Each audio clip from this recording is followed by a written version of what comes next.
ये वही बिहार है जहाँ पे आदमी भरपेट चूरा दही खिलवा करके किसी का जमीन लिखवा लिया जाता था। तो भला हो प्रशांत किशोर जी का जो पद यात्रा के दौरान इन्होंने एहसास किया कि बिहार में भी विकास की बात होनी चाहिए। ये आप लोगों ने देखा है कि ऐसे ऐसे लोग थे जो IAS ऑफिसर से जूता पॉलिश करवाते थे, अपने बॉडीगार्ड से बर्तन धुलवाते, इस तरह की वीडियो आती है। तो प्रशांत किशोर जी को ये सब बर्दाश्त। नमस्कार साथियों, बहुत बहुत स्वागत है आज के इस वीडियो में। आज हम बात करने वाले हैं कि प्रशांत किशोर जी खास करके RJD पार्टी को काहे टारगेट करते रहते हैं। RJD पार्टी यानी कि संपूर्ण का संपूर्ण एक परिवार हो जाता है, वो लालू यादव जी का परिवार हो जाता है।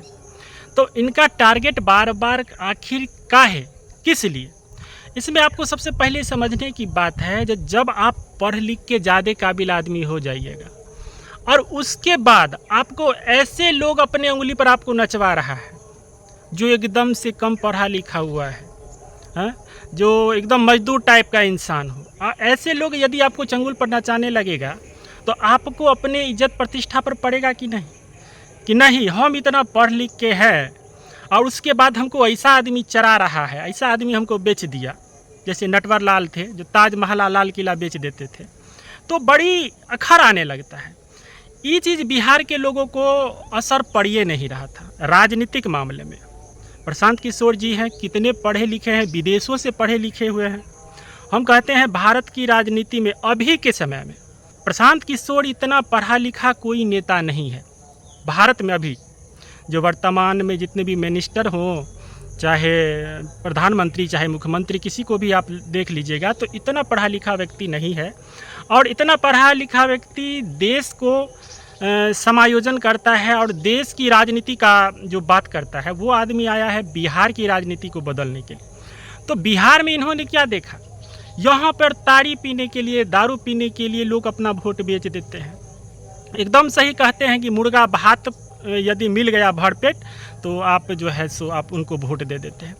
ये तो बहुत आसान बात है। ये वही बिहार है जहाँ पे आदमी भरपेट चूरा दही खिलवा करके किसी का ज़मीन लिखवा लिया जाता था, नौकरी दे करके आपसे ज़मीन लिखवा लिया जाता था, जिसका असर अभी तक इनको जेल जाना पड़ रहा है। हम किन की बात कर रहे हैं आप खूब बढ़िया ढंग से समझ रहे हैं। तो इतना पढ़ा लिखा आदमी जब देखता है बिहार जैसे राज्य में जो ऐसे लोग जो 9वां फेल हो और ऐसे लोग 15 साल मुख्यमंत्री के पद पर राज्य करते हैं, अंगूठा छाप तो हमारी में एगो मुख्यमंत्री वो थी। उसके बाद भी ये सोच रहे हैं कि बिहार में राजनीति हमारा जिंदा रहे और सिर्फ ऐसे ही बिहार में परिवर्तन क्या हुआ है, ऐसे ही जो है सो हम बिहार पर राज करते रहे। तो इन्होंने कहा कि इस पचने वाली बात नहीं है। जो इतना पढ़ा लिखा आदमी कोई भी रहेगा ना, और जब ऐसे आदमी पूरे बिहार को चला रहा हो, बेचने की बात कर रहा हो, तो बहुत पेट में दर्द होता है। आप कहिएगा जो आप JDU और BJP पर काहे नहीं बात करते हैं, तो उस पर भी हम बात करेंगे कि इन लोगों का क्या अस्तित्व रहा है। इन लोग तो जोड़ तोड़ के सरकार बनाने के चक्कर में आज हम पूर्ण रूप से बात करने वाले हैं कि जो खास करके प्रशांत किशोर जी जो RJD को चैलेंज करते रहते हैं, इनकी मानसिकता को और इनकी अंदर जो राजनीति करने की तरीका है उन्होंने उसको दिखाया है। जो मुर्गा भात पर वोट बेचना, ज़मीन ये लिखवा के नौकरी देना, ये कौन पढ़ा लिखा आदमी सब बैठ के बेरोजगार बैठा हुआ है। पढ़े लिखे आदमी सब बिहार में घर में बैसल है, लेकिन ऐसे लोग ऐसे जगह पर पहुंच गए तो इन्हें बहुत ख़राब लग रहा था। बिहार में आखिर जनता का राज कब होगा?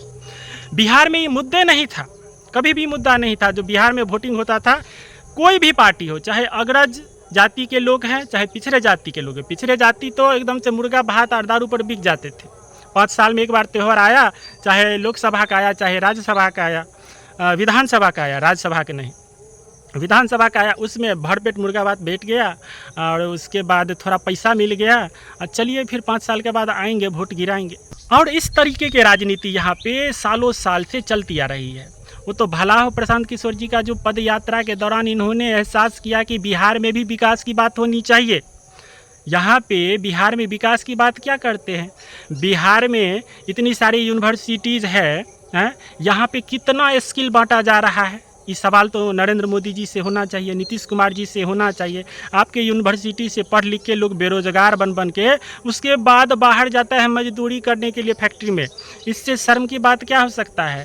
भारत देश से बिहार राज्य के ज़्यादा लोग जाते हैं विदेशों में लेबर का काम करने के लिए, प्लम्बर का काम करने के लिए, मिस्त्री का काम करने के लिए।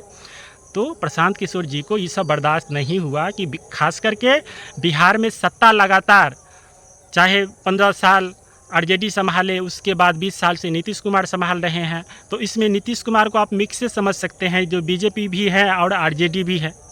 तो इतने सालों से ये लोग सत्ता संभाल रहे हैं, लेकिन बिहार का दशा अभी तक नहीं बदला है। बिहार में दलितों का दशा अभी भी नहीं बदला है। गरीबी एकदम चरम सीमा, ज़मीन के नाम पर उनके पास कुछ भी नहीं है। तो काहे कि ये सब उखड़ा है कैसे? तो इन्होंने पदयात्रा किया है। पदयात्रा किया तो इन्होंने महसूस किया जो अभी भी बिहार का दशा जो आज से 50 साल पहले था वही है। बदला क्या है? गरीबों की स्थिति नहीं बदली है। सड़क आई है, बिजली आई है, एयरपोर्ट आया है, तो जो पैसा वाला आदमी है ना वही ना इस्तेमाल करेगा जी। गरीब आदमी कहाँ? गरीब आदमी आज भी भूमिहीन है। गरीब आदमी रोज़ मजदूरी करेगा तो खाएगा, और नहीं करेगा तो उस दिन नहीं खाएगा, और उस दिन ना कोनो नेता पूछेगा ना आसपास के लोग पूछेंगे। अगर जाति के जो लोग थे वो सब अपना पैसा लेकर के कुछ अपना आदमी को ढुकवा लिए, नौकरी चाकरी करवा लिए, इस तरीके से राजनीति होता रहा। लेकिन सत्ता पर जो बैठे लोग हैं, ये आप लोगों ने देखा है कि ऐसे ऐसे लोग थे जो IAS ऑफिसर से जूता पॉलिश करवाते थे, अपने बॉडीगार्ड से बर्तन धुलवाते, इस तरह की वीडियो आती है। तो प्रशांत किशोर जी को ये सब बर्दाश्त नहीं हुआ। जो ये सब तो सबसे बड़ा खिलवाड़ हो रहा है। जो बिहार, यहाँ पे बिहार में सरकार तो बनेवे करता है, उसके बाद केंद्र में इसकी अहम भूमिका रहती है।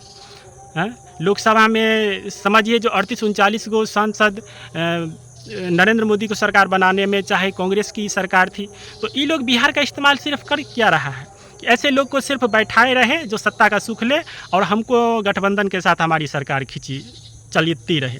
वही कुर्सी कुमार वाला काम भी आज नरेंद्र मोदी जी का भी हो रहा है। तो ये सब देख के इनको बर्दाश्त नहीं हुआ, और उसके बाद इन्होंने, अब तो दल बन गया है और लोगों को जगा दिए हैं ढंग से। बहुत सारे युवाओं को जगा दिए हैं कि आपके वोट का कितना महत्व है, और ये स्थिति बदला भी जा सकता है। आप सोच सकते हैं जिनकी इतनी बड़ी टीम है, एक दलित नेता को अध्यक्ष बनाते हैं तो सोचिए जो कितना पढ़ा लिखा होता है। तो ऐसे ऐसे लोग को चुन के लाते हैं अपने समाज से, जो बहुत पढ़ा लिखा भी हो और छोटी जाति का भी हो। तो इतना दूरदृष्टि किसी का नहीं हो सकता है, और बिहार का भला होगा। इस बार बिहार में परिवर्तन, जनता का राज आने के लिए ज़रूरी है। और बिहार में इस तरह का जागरण जिस हिसाब से प्रशांत किशोर जी ने किया है वो साधारण बात नहीं है।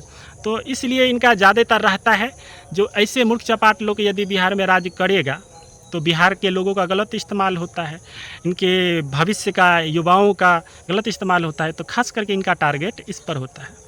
आप लोग अपना क्या विचार रखते हैं, आप लोग कमेंट के माध्यम से ज़रूर रखिएगा। बहुत बहुत धन्यवाद।